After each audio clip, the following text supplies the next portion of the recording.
Hello, এই দেখো বন্ধুরা, আজকে এখানে বাটার নিয়ে নিয়েছি আর হচ্ছে আলু মাখা, আর এখানে মুসুর ডালের বড়া আর নুন, আর হচ্ছে এই হচ্ছে বোম্বাই লঙ্কা। এই বোম্বাই লঙ্কা দিয়ে কার কার ভাত খেতে ভালো লাগে। এটা কিন্তু প্রচণ্ড ঝাল হয়।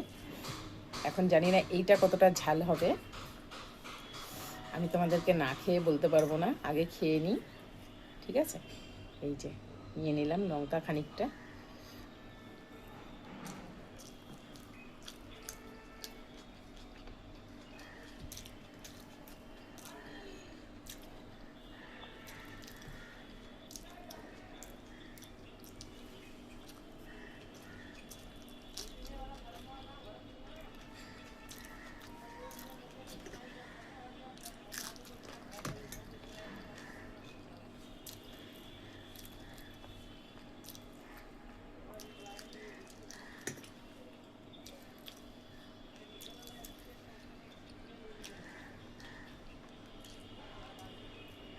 হুম হুম